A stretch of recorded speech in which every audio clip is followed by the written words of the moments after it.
గుంబి, సౌలి, వాయి, లింగ, అదేవిధంగా నీగువా గ్రామానికి సౌకర్యం జరుగుతుంది అని అది ఏదైతే కోరిక ఉంటే అది ఈరోజు పూర్తిగా అయిపోతుంది. ఎందుకంటే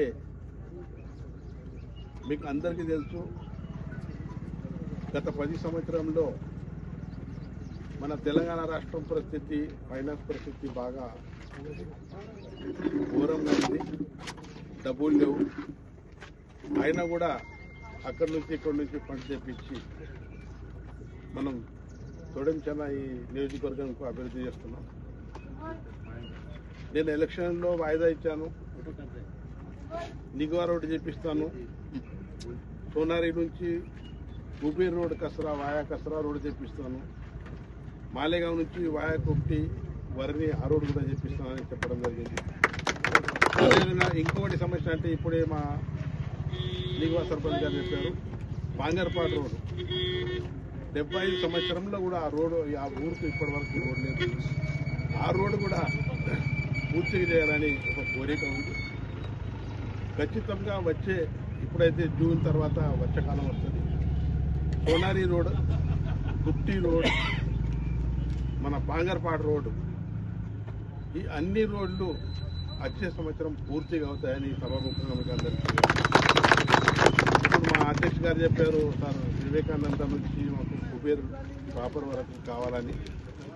ఆ రోడ్ ఆల్రెడీ శాంక్షన్ అయిపోయింది. కావేరీ కన్స్ట్రక్షన్స్ వాళ్ళు ఆ రోడ్డు పట్టుకున్నారు. బైన్సా నుంచి సిర్పల్లి బార్డర్ వరకు వాయా కుబీర్, పార్టీకే, పల్చి అట్లా రోడ్ పోతుంది. ఆ రోడ్ ఆల్రెడీ శాంక్షన్ అయిపోయింది. ఆ పని జూన్ జూలైలో స్టార్ట్ అయిపోతుంది.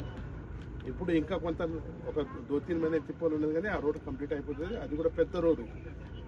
కుబేర్ నుంచి కూడా పల్చి రోడ్డు పెద్ద డబల్ రోడ్డు. పల్చి నుంచి సిర్పల్లి వరకు కూడా డబుల్ రోడ్. ఇవన్నీ రోడ్ డబుల్ అయిపోతుంది. ఒకటి కేవలం ఒక 1.5 కిలోమీటర్కి తాకిలీ దగ్గర ఆగిపోయింది. దానికి ఏ స్కీములన్నా పెట్టి తొందరగానే పూర్తి చేపిస్తా. ఇప్పుడు ప్రస్తుతం దీనికి ప్యాచ్ వర్క్ చేపించి మీ కాంట్రాక్టర్తో పని చేపిస్తా అని సభాముఖంగా తెలియజేస్తున్నాను. అదేవిధంగా ఈ కాంట్రాక్టర్ ఎట్లా ఉందంటే చాలా జిద్దు పడి ఉన్నాడు. నేను ముదోల్ నుంచి అబ్దుల్లాపూర్ రోడ్ ఇచ్చాను ఆయనకు. నేను చెప్పగానే ఒక నెల ముందే నాకు రోడ్ ఇచ్చేసిండు. ఇప్పుడు కూడా నేను చెప్పాను జూన్ వరకు కంప్లీట్ కావాలంటే ఖచ్చితంగా జూన్ వరకు ఎటువంటి అడ్డగోలు లేక కూడా ఈ మోరం బీరం ఏమన్నా చిన్న సమస్యలు ఉంటే మీరు అందరూ సపోర్ట్ చేసుకుంటే ఆ రోడ్ పూర్తిగా. మొన్న అట్ట రోడ్ అయితే బ్రహ్మణగావులు అట్టకి ఏమంటారు, అట్ట ఊళ్ళు బ్రహ్మణగావుకి ఏమంటారు, ఎంత తిప్పాలి అట్లా.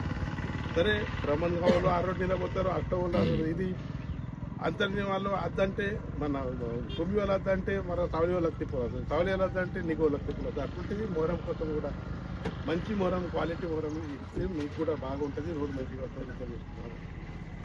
అదేవిధంగా కుమ్మి సర్పంచ్కు బాధ అనిపించింది, నాకు చెప్పలేదు, ప్రోటోకాల్ ఇవ్వాలి కానీ అసలు డిపార్ట్మెంట్ పని డిపార్ట్మెంట్ తప్పిపోయిండప్పుడు దానికి నేను డిపార్ట్మెంట్కు ఖచ్చితంగా చర్య తీసుకుంటా. అదేవిధంగా నాకు కూడా బాధ అనిపిస్తుంది, నువ్వు ఒక ఓడిపోయిన ఎమ్మెల్యే, మాజీ ఎమ్మెల్యే దగ్గర పోయి విఓ ప్రొసీడింగ్, గ్రామ పంచాయత్ ప్రొసీడింగ్ తీసుకొస్తావు. నేను కూడా శాసనసభ్యుడు, నాకెట్లా రేవంత్ రెడ్డి గౌరవం ఇచ్చింది. నేను అక్కడ సభా అధ్యక్షుడు, సరస్వతి టెంపుల్ ఏదైతే పనిచేస్తుంది, నీ కూడా బాధ్యత. నువ్వు బాధ్యత ఇచ్చబెట్టి, ప్రోటోకాల్ ఇచ్చబెట్టి నువ్వు వేరే దగ్గర ప్రొసీడింగ్ ఇస్తావు, నీదేది పని కాదు. అటువంటి పని చేస్తే నాకు కూడా అదే పని చేయాలి. కానీ నేను ఏదైతే డెవలప్మెంట్ ఉంది ఆ డెవలప్మెంట్ కోసం ఆయన కూడా పని చేయగానే అనుకో, డెవలప్మెంట్ చేయని వాళ్ళని ఇస్తే పని చేయాలి. కానీ ఒక ఓడిపోయిన ఎమ్మెల్యే దగ్గర పోయి, ఒక ఓడిపోయిన వ్యక్తి దగ్గర పోయి నువ్వు ప్రొసీడింగ్ చేస్తే అటువంటి పని చేస్తే నేను కూడా నా దారిని నేను నడిపిస్తాను. నాకు కూడా భగవంతుడు ఒక ఈ శక్తి ఇచ్చిండు, అదేవిధంగా నాకు ఇజ్జత్ ఇచ్చిండు. మంచికి ఏం కావాలా? ఇజ్జత్ కావాలి. ఇజ్జత్ ఏ జగాలో లేకుంటే ఆ జగాలో మంచిగా ఉంది. రమేష్ నా సర్పంచ్ కాడు, ఆయన బీఆర్ఎస్ సర్పంచ్. కానీ ఎప్పుడైనా వచ్చి అన్న ఆ పని కావాలి, ఈ పని కావాలి. మేము పార్టీ ఏదైనా కూడా అసలు సర్పంచ్కి అయితే పార్టీ లేదు. ఏ పార్టీ గుర్తింపు కూడా సర్పంచ్ నిలబడలేదు. పార్టీ సర్పంచ్ అందరి దగ్గర పోయి పనిచేసేవారు సర్పంచ్. అటువంటి సర్పంచ్ మీరైన తర్వాత మేము శాసనసభ్యులు ఏం చేయాలి? మా పని మా దారి మేము నడిపిస్తాం. దానికోసం నీ ప్రోటోకాల్ అనేది ఉంటుంది, అందరికీ ఉంటుంది. రేవంత్ రెడ్డి దగ్గర నేను ఎన్ని మాటలు పోయినా, ఎన్ని మాటలు అడిగినా, శాసనసభలో మీరు నేనిండొచ్చు. సరస్వతి టెంపుల్ నాకు కావాలా? దక్షిణ భారతదేశంలో ఒకటే టెంపుల్ ఉన్నది, మీరు బాగా దుర్లక్ష్యం చేస్తున్నారు. యములవాడ చేసిండ్రు, మన భద్రాద్రి చేసిండ్రు, మా టెంపుల్ వచ్చిండ్రు. శాసనసభలో నేను మాట్లాడిన గల్త నేను ఒక్కడే శాసనసభకు 75 సంవత్సరాల నుంచి స్వాతంత్రం వచ్చిన 10 మాటల శాసనసభలో మాట్లాడిన వ్యక్తి నేను రామారావు. ప్రతి సమస్య శాసనసభలో మాట్లాడుతున్నాను. ఆయన ముఖ్యమంత్రి దిగొచ్చి ఖచ్చితంగా ఆ రోజు ఒక రోజైతే కొండా సురేఖ బాసలు వచ్చినప్పుడు ఎండబెట్టి మినిస్టర్ బిచ్చమాడికన్నా నేను టెంపుల్ కడతా, నేను మాస్టర్ ప్లాన్ శాంక్షన్ చేయాలన్న. నాకు నా తాలూకా డెవలప్మెంట్ కావాలి. ఎవరన్నా చేయని, రేవంత్ రెడ్డి చేయని, ప్రధానమంత్రి నరేంద్ర మోదీ చేయని, కొండా సురేఖ చేయని, బట్టి విక్రమార్క చేయని, మా నితిన్ గడ్కరీ చేయని, ఎవరన్నా కానీ నా నియోజకవర్గంలో నేను డెవలప్మెంట్ కావాలి. ఇలా సాగునీరు విషయం మీరు చూస్తుండొచ్చు. 28 కుబీర్ మండలం అనుకోండి, తానూరు మండలం అనుకోండి, ఏడారం ఉంది, అసలు నీళ్ళు అక్కడ 50,000 ఎకరాలకి సాగునీరు వస్తుంది. దానికోసం నేను ఎన్నో మొన్న కూడా మాట్లాడినా వారం 10 రోజుల ముందు అసెంబ్లీలో 28 ప్యాకేజ్ చేయండి సార్, 600 కోట్లు అయిపోతే శస్యశాలం అయిపోతుంది. సుధాబాబు గోదావరి నీళ్లు గడ్డెనవాగులో పడతాయి, గడ్డెనవాగు నుంచి కూడా బ్యాక్ వాటర్ నుంచి కుబేరు మండలానికి శస్యశాలం చేస్తుంది.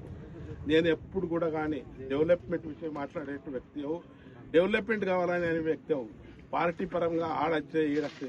ఇలా సిఆర్ఎఫ్ ఏదైతే సిఎంఆర్ మన